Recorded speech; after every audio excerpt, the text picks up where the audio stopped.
बहुत पहले जब हम कागज के पैसे का उपयोग नहीं करते थे, लोग ऐसी चीजों का उपयोग करते थे जैसे सीपियां। यह समझ में आता है, वे इतनी सुंदर होती हैं। यह शानदार एल्गोंक्विन नेशन सीपियों से मोतियों को वाम्पम कहते थे। जब यूरोपीय लोग आए तो एल्गोंक्विन अक्सर उनके साथ व्यापार करते थे, वाम्पम को पैसे के रूप में उपयोग करके।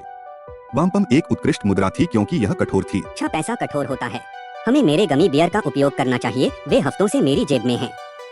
ओह नहीं, जब मैं कठोर कहता हूँ तो मेरा मतलब है कि इसे पाना या बनाना कठिन है।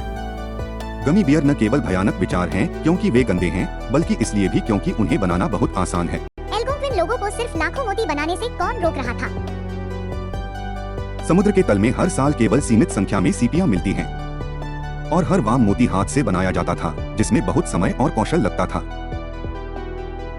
तो जब एक हनु अपने फरों को मोतियों के लिए बदलता है तो उसके शिकार के कठिन परिश्रम को किसी समान रूप से कठिन चीज द्वारा प्रस्तुत किया जाता है। पैसा जो बनाना कठिन है अपनी कीमत बनाए रखता है। यह शानदार है, वाम्पम पैसे का एक परिपूर्ण रूप लगता है। यूरोपीय लोगों को भी ऐसा ही लगा जब तक चीजें बदल नहीं गई।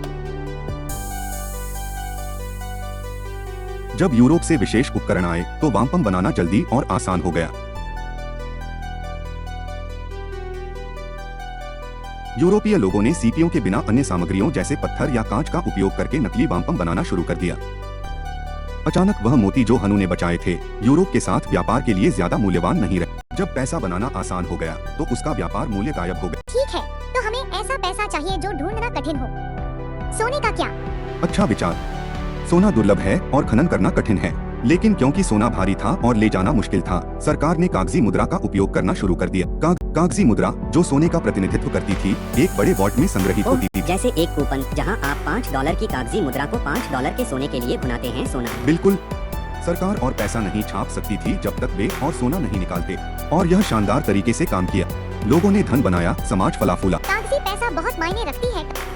लेकिन फिर सरकारें लालची हो गई और सोने के बराबर कागजी पैसा बनाने के बजाय उन्होंने बस हवा से नया पैसा छापना शुरू कर दिया। कागजी मुद्रा का कोई मतलब नहीं है।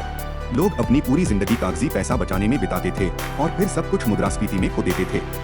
जब सरकार ने पैसा बनाना आसान कर दिया, यह बिल्कुल वैसा ही लगता है जैसे वाम्पम सीपियों का मामला।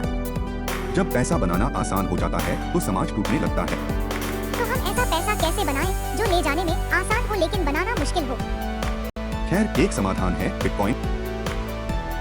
2008 में मैं सरकार के पैसे से परेशान हो गया। भ्रष्टाचार, हेरफेर। तो मैंने एक डिजिटल मुद्रा बनाई। पैसा जिसे आप कंप्यूटर में रखते हैं। सही? बिल्कुल सही। डिजिटल पैसा जो सीधे एक व्यक्ति से दूसरे व्यक्ति को भेजा जा सकता है बिना किसी बैंक या सरकार के। और सबसे अच्छी बात, यह कठिन पैसा है। वह आदमी जिसने मेरे गमी बियर का मजाक उड़ाया सोचता है कि कंप्यूटर का पैसा कठिन है। यह सबसे कठिन पैसा है जो कभी बनाया गया। बिटकॉइन को और बनाना बहुत मुश्किल है। हर नया सिक्का आपूर्ति में तभी जुड़ता है जब एक कंप्यूटर बहुत मेहनत से एक गणित का सवाल हल करता है जिसमें कोई शॉर्टकट नहीं है, और इसे हल करने में बहुत ऊर्जा और समय लगता है। ठीक है, लेकिन अगर यह कंप्यूटर पर है तो क्या मैं इसे कॉपी पेस्ट नहीं कर सकता? बिटकॉइन के साथ नहीं। देखिए, हर बिटकॉइन जो भी कभी बनाया गया है उसका एक सार्वजनिक रिकॉर्ड होता है। इसे ब्लॉकचेन कहा जाता है। यह एक पहेली की तरह है और हर बिटकॉइन का अपना अनोखा आकार होता है। और क्योंकि हर किसी के पास इस सार्वजनिक रिकॉर्ड की एक कॉपी होती है, अगर कोई नकली बनाने की कोशिश करता है बिटकॉइन, यह पहेली में फिट नहीं होगा और नेटवर्क द्वारा अस्वीकार कर दिया जाएगा इससे पहले कि कोई इसका उपयोग कर सके। यही कारण है कि बिटकॉइन अपराधियों और सरकार से इतना सुरक्षित है। तुमने अपराधियों का 2 बार जिक्र किया। और डॉलर के विपरीत, जिसे अंथीन छापा जा सकता है, सिर्फ 21 मिलियन बिटकॉइन ही होंगे। इसे मुद्रास्फीति करना लगभग असंभव है। इसे पाने का एकमात्र तरीका है इसे कमाना या किसी ऐसे व्यक्ति से खरीदना जिसके पास है। कोई बुरा ना माने, लेकिन अगर तुम बिटकॉइन को नियंत्रित करते हो तो क्या तुम इसे सरकार की तरह हेरफेर नहीं कर सकते? मैं इसे नियंत्रित नहीं करता, कोई भी व्यक्ति इसे नियंत्रित नहीं करता। इसे बिटकॉइन उपयोगकर्ताओं के एक सार्वजनिक नेटवर्क द्वारा नियंत्रित किया जाता है जिसे कोई भी ज्वाइन कर सकता है। तो अगर कोई बिटकॉइन के कोड में कुछ बदलना चाहता है तो उसे मिलियंस बिटकॉइन उपयोगकर्ताओं के अधिकांश लोगों को सहमत करना होगा, अन्यथा बदलाव नहीं होगा। और हम में से अधिकांश कब किसी बात पर सहमत हुए हैं? एक बात तो तय है, टॉयलेट पेपर सही बेकार कहा। है। वाह, मुझे नहीं पता था कि बनाया हुआ पैसा इतना मतलब बन सकता है। आज लाखों लोग बिटकॉइन को तुरंत और सस्ते में दुनिया भर में एक दूसरे को भेजते हैं बिना किसी बैंक या सरकार के। और क्योंकि बिटकॉइन कठिन पैसा है, तुम इसे और छाप नहीं सकते। जितने अधिक लोग इसका उपयोग करते हैं, यह उतना ही अधिक मूल्यवान हो जाता है। एमिली, अगर हम लायल का बिटकॉइन ले लें तो हम अमीर बन सकते हैं। मैं पूरी तरह कॉलेज की फीस भर सकता हूँ। तुम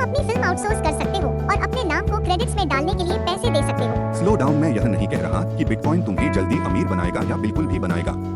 अभी दुनिया का केवल लगभग 1% बिटकॉइन का मालिक है, और क्योंकि इसे अभी अपनाया जा रहा है, कभी यह ऊपर जाता है और कभी नीचे। वाह, मुझे लगता है अब समझ में आ गया। अच्छा, पैसा ऐसा होना चाहिए जो उपयोग में आसान हो लेकिन बनाना मुश्किल हो। और क्योंकि बिटकॉइन डिजिटल है, यह तेज और सस्ता है, और ब्लॉकचेन इसे मुद्रास्फीति करना कठिन बनाता है। धन्यवाद मिस्टर सातोशी। क्या? मिस्टर सातोशी, वह गायब हो गए। या क्या बात